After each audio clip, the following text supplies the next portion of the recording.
privilege of dipping into all three groups, and there were some really interesting discussions going on, quite different discussions actually across all the three groups, as you might expect. So I'm really keen to hear that we all hear back from one another.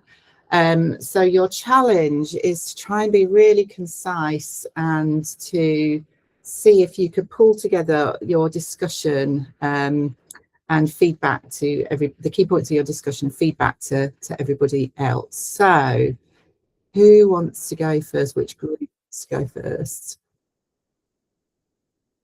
Otherwise, I will just pick someone. I can try if that's helpful. I haven't had much time to kind of arrange the thoughts of our group, but let me try and move through this as quickly as possible.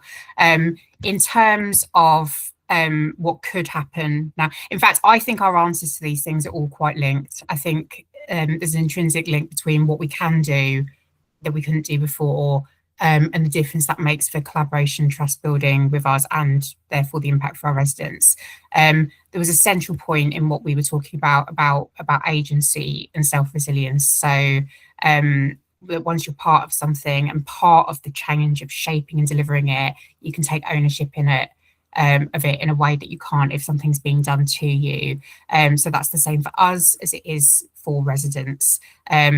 That we want to move away from a space and help the public sector to move away from a space where someone will think that like housing is the problem, but once you talk to the resident, there's something else much more important to them, and that if they have the agency to lead and shape those solutions, they want to be part of it.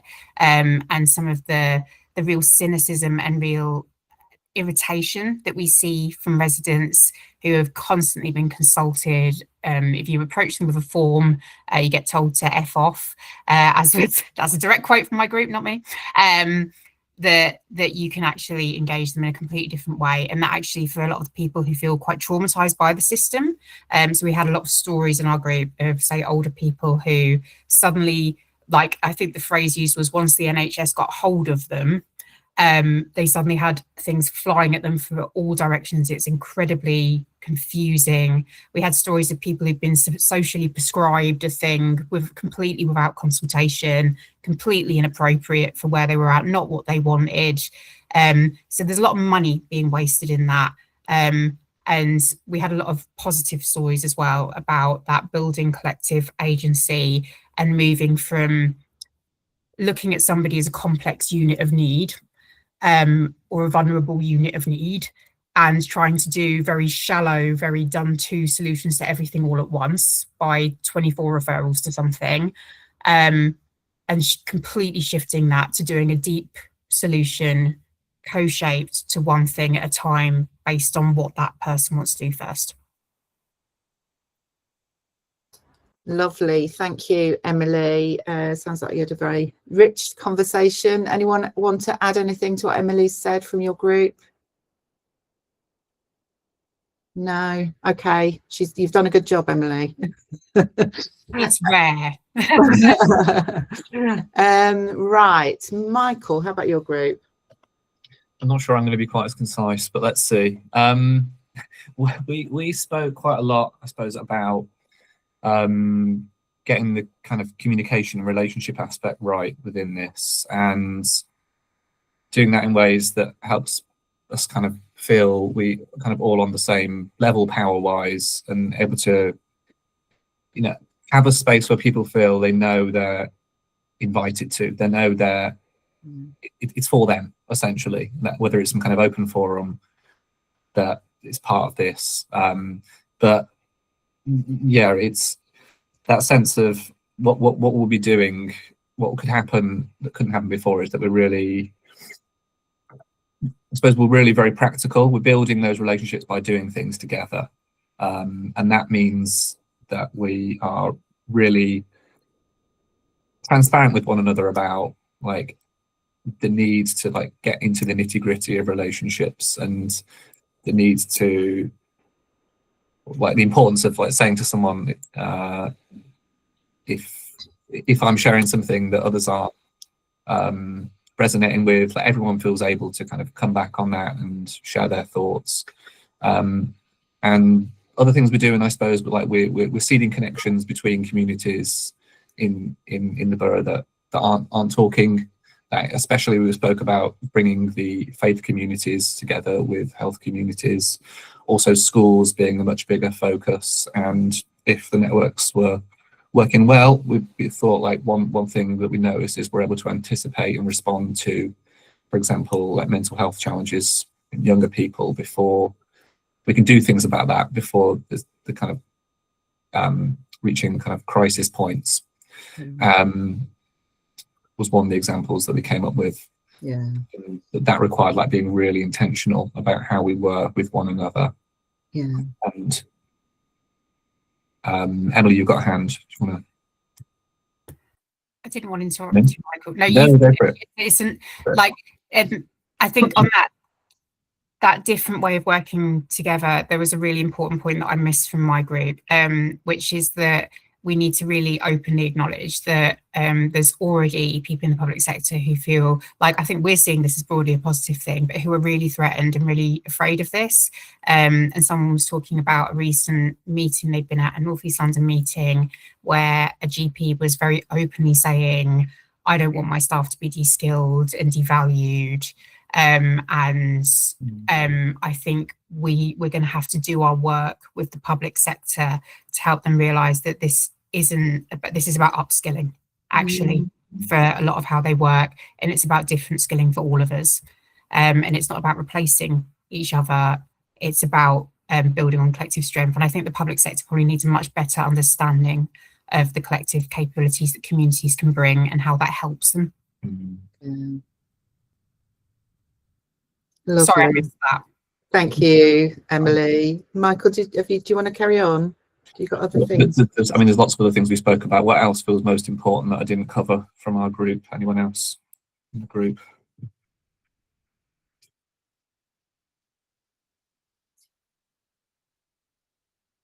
Or I may have covered enough. Sounds like you might have covered it, Michael.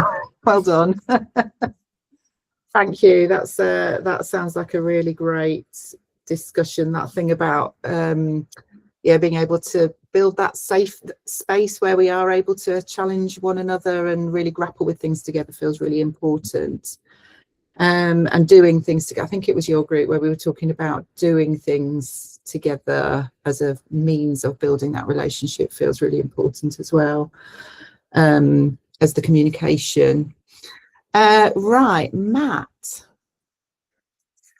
Thanks, Elsa. Yeah, we had a really rich discussion in our group as well, and I think a lot of what the other two groups were saying felt like some really sort of good correlation, I guess, across that. But I think there was a really important point that we kept coming back to, actually, in a bit of the discussion about how much the kind of voluntary community faith sector is already doing a really great job, and I think Anna in our group at the end was making a really important point about actually how much there has been a shift in kind of asset-based working, like recognizing the strengths of what our organizations can do, but also increasingly, and long way to go, but some of those public sector organizations knowing what they can't, and therefore there being a bit more of an open door to say, actually, how do we kind of work together as organizations to do the best for our place rather than individually, which I think is, if we think forward to like what can happen that couldn't happen before, I guess that really is one of those big things. That comfortableness, I guess, in terms of working alongside each other, alongside residents rather than prescribing too, I think is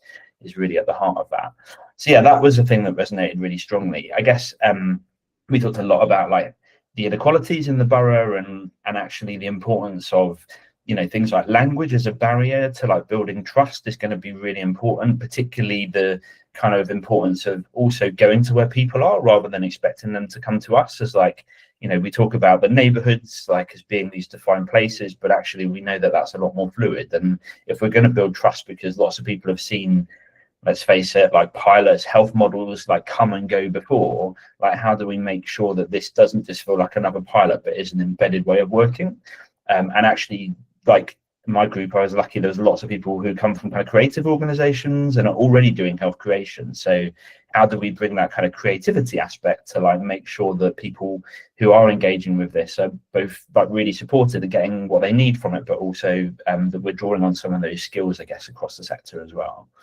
Lots of stuff about how much it takes time to build trust with residents, and I know, Elspeth, you can't convey it in this meeting enough probably, but the challenge that you are already pushing back on in terms of the pace of delivery and making sure that we take time with this to get it right is going to be really, really important. And I think there was another point, just I didn't hear it in the other groups, but we talked a little bit about isn't this actually quite exciting to be at the point where you're able to start designing something and measuring that from the start, and that kind of outcomes measurement, and how we kind of, as a sector, I guess, probably share some of that responsibility for measuring this, so that we can, at the end of the pioneer bit of this, the vanguard bit, say, this is working, this is how we should be working, and that we've got that evidence base.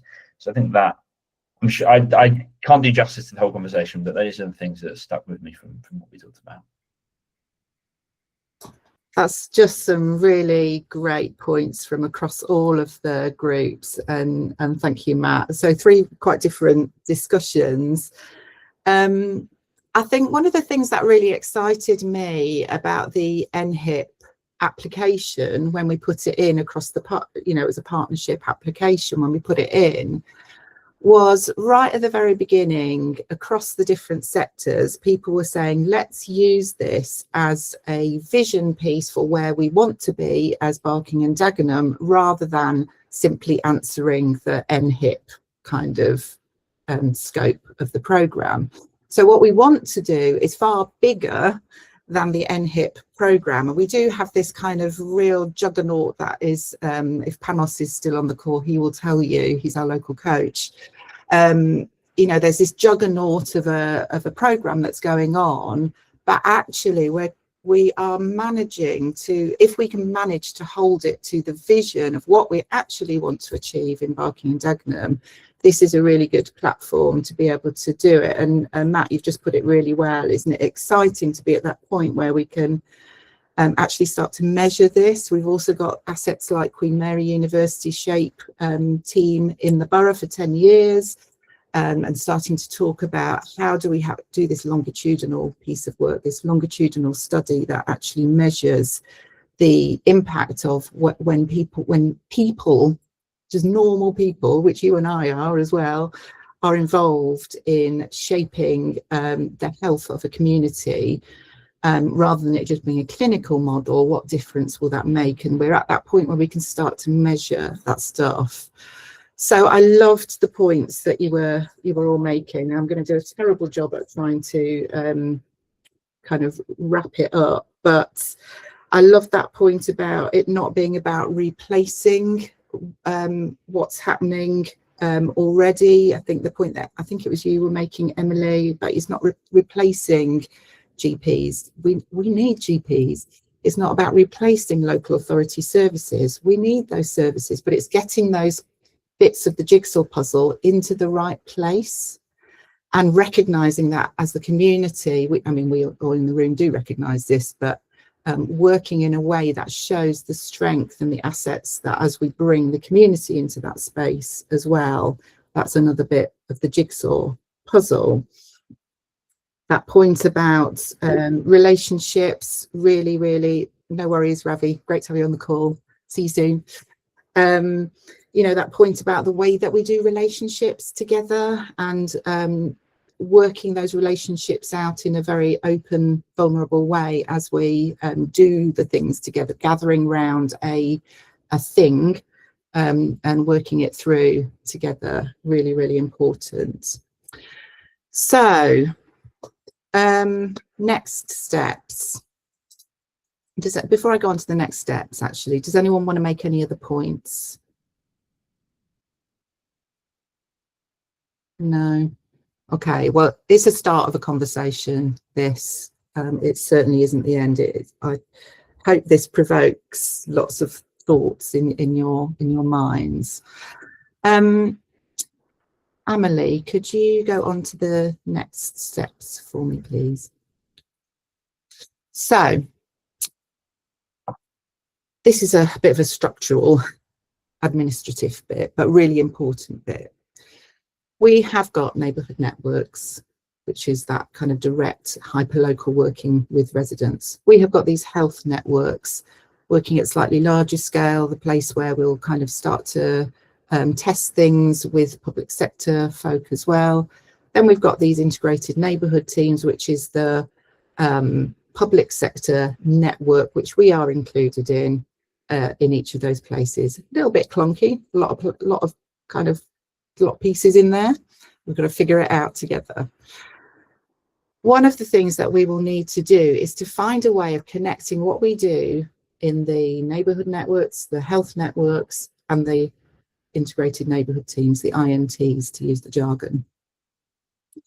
So there will be the need for what we're calling connector people, people who will part of those INTs in each of those geographies, but also part of the health network in that geography, who can just help to connect those things together. We're coming away from calling it a representative because I think that's the wrong term. It's really that person who can think about things at that place level rather than the organisation level. See the strengths of what you're doing as a health network and how you bring that into the INT, or how you bring the INT into the health network, vice versa. So those are that's the kind of role that we're thinking in those INTs. We will put description together. Avril, do you want to come in on that point? Just a quickie, is that a paid role, Elspeth, just for clarity? There will be some remuneration for that role. The thing, just referring back to what Matt was saying at the beginning, that's being figured out at the moment. I can't give you the exact amounts at the moment, but that will be remunerated in some form, that role, the time for that role. So we will put out a descriptor of what those people, it's a person description we're going to put out rather than a role description, because it's more about, how you work rather than what you do. That is really important in that. It's more than one person per INT. I think we need to decide actually what is appropriate for each of those INTs. Is it one person, two people, three people? We need to kind of decide that and be able to put a reasoning really together for that. Then we will hold a launch meeting in each of those 4 neighbourhoods.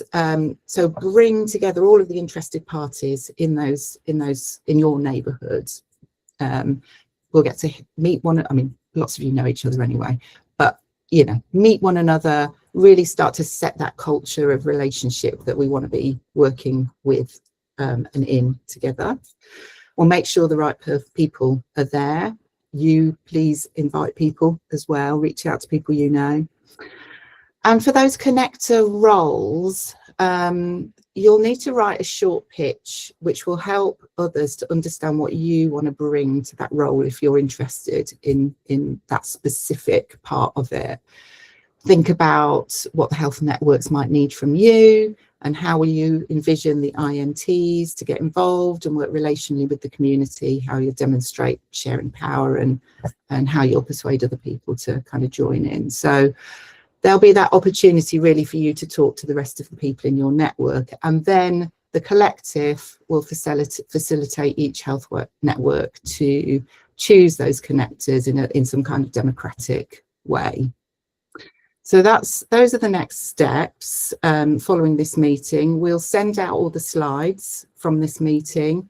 Please feel free to reach out to me, to Matt, to Emily, to Michael with any of the further questions that you have if things occur to you after today. But we do have an opportunity, Emily, if you can move on, for any questions that arise immediately. We've got about 15 minutes left. So, Emily. Just on a really simple one, I was going to say, Emily, are you able to share the slides afterwards with people who've come along as well? Because I think we've had quite a lot of information today. Yes, I can do that. Magical. Thank you very much. Perfect. So we'll share those slides and we will get that person's kind of spec out as well. Right, I can't see the list of names, so Avril. thank you. So are we is somebody going to be in touch with us in terms of the networks, or are we kind of having to find a way to form them? Will somebody, No, we'll be invited to something in each neighbourhood? yeah, exactly. Yeah, we'll fix some dates in each neighbourhood, invite you to those dates. I think we need to do that centrally at the moment. In time, those health networks will gain a life of their own, and it won't be centrally kind of organised. But just to get them going, we will organise some centrally organise some of those dates and times for people to get together. And what kind of time commitment are you thinking? That is a really good question that I don't have an answer to at the moment. Those INTs, Panos, I don't know if you're able to answer how frequently the INTs will meet.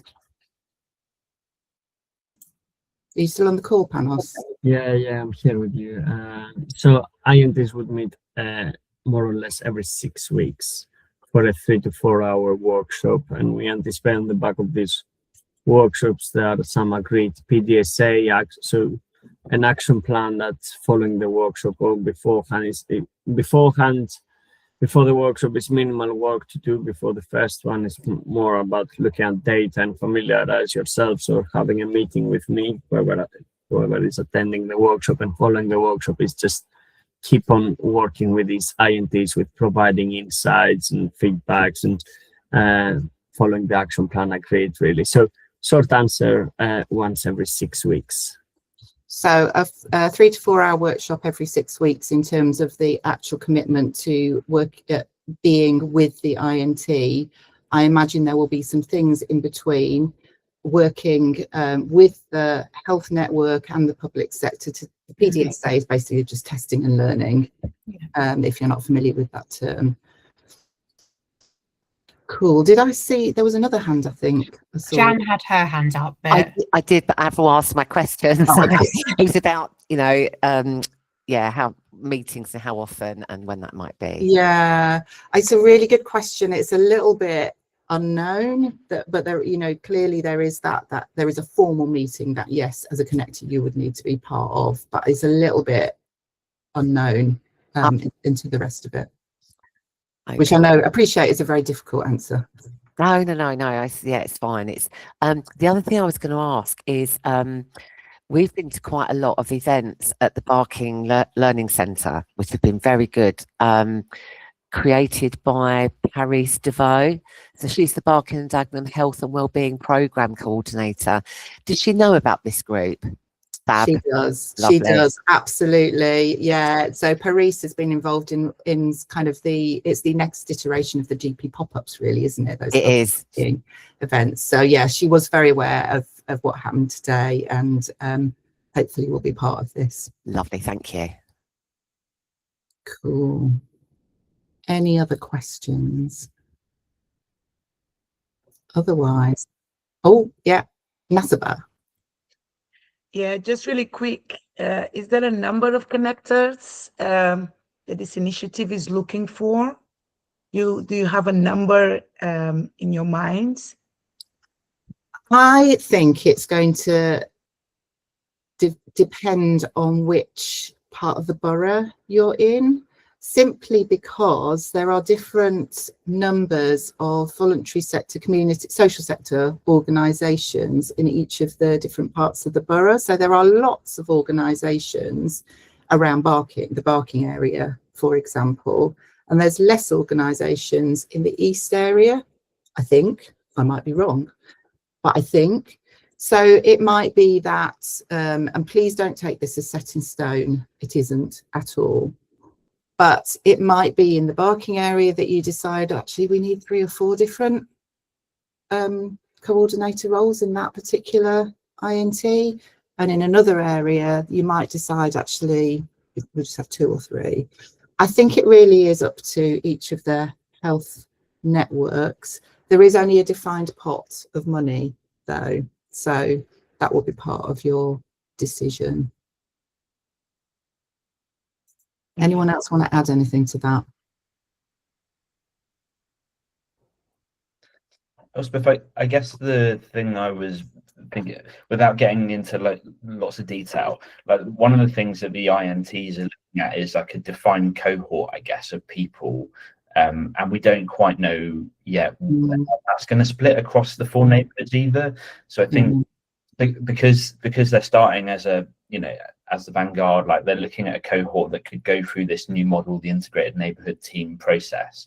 So it might be a little bit like determined by where the spread of people who are in the first cohort to go through the model are as well, in terms of where the capacity needs to play out initially. But obviously this is an embedded model over time that will, you know, ideally that will change, so more people are going through the model, but it might be led a little bit by that, I guess. Yeah, that's a really good point.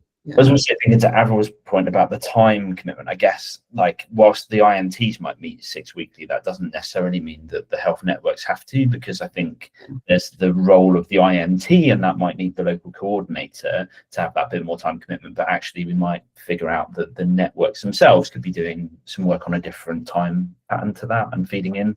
So all of that to be designed, I guess. But yeah, just yeah, I think that's really important to note. As I was saying earlier on, it's that there is a formal commitment to the INT meetings, but the other bit is the test and learn bit. Arguably the more important bit is the test and learn bit, and the kind of the time for that, and that will be the whole network. Hopefully, I would hope that would be the whole network. No worries, great to see you. Sorry, I can't remember your name. Charlotte.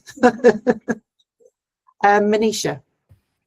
Yeah, so you might have already mentioned this and it might have just gone straight over my head. In terms of, so with the connectors, where you were saying that it's about kind of how they're going to be connecting, etc.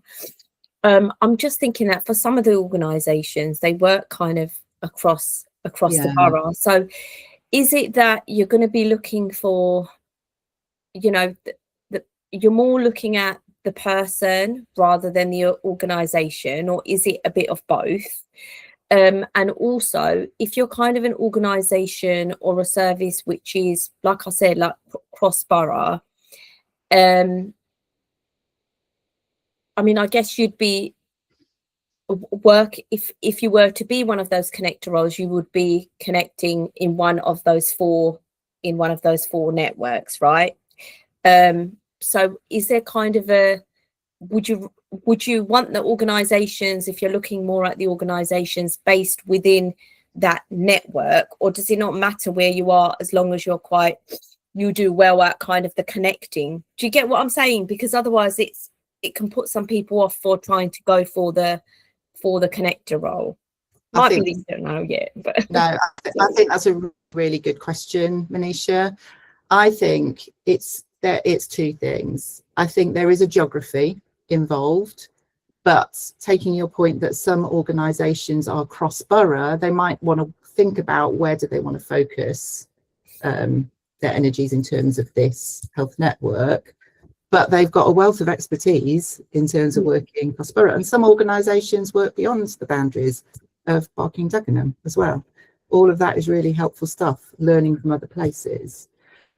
But I think you're also right that it's actually more about the person than it is about the organisation. Because if we're sort of thinking about place-based working, we're thinking about working not just our organisers together, we're working at, with the GPs, we're working with the council, we're working with NELFT, community services, and so on and so on and so on. So it's more about I guess the thing that Anna talked about, I happened to be in the group when she said it, about recognising our strengths and our personal strengths and our personal weaknesses, and recognising who is better to do a particular thing. And in this case, it's the connector role, but there's lots of other things that we need to do as well. And thinking more in those terms than in terms of organisation and geography, although the geography does come into it quite strongly. Does that answer? Cool. Okay, we have got 3 minutes. If any other points people want to make or questions. I've just got one quick one. For organisations that don't have a physical premises but do deliver services, do you see there being a role for people, you know, for example, like ourselves, where we do creative wellbeing? Do you see there being a role for facilitators within this anywhere? Well, I think the fact that you don't have a building sometimes is actually can be an advantage, because it means that you are out in the community. Yeah. In terms of facilitation, I think that's something to work out with your network. Again, it comes back to that question: who is best placed? Who's got the right skills? Who's really good at this stuff? Who's better at other things? So all of those skills are going to be needed in all of the work, in all of the health networks. So please don't discount yourself simply because you don't have a physical space. That's helpful. Thank you. Yeah. Cheers. Cool. Any last comments? Otherwise, I will give you 2 minutes of your day back. No. Thanks, Elspeth. It's been really super. I really enjoyed being able to dip into those different conversations. They were all really rich. So really looking forward to working with everybody as we move forward and shape what this is going to look like. We'll get these slides out and the person spec and move forward from here. And if there's other people that you think you really want them to be involved in this, please invite them. Great. Okay. Cool. Thanks. Lovely to see you. Thanks, everyone. So Okay, Bye. bye now. Thank you. Bye. Bye.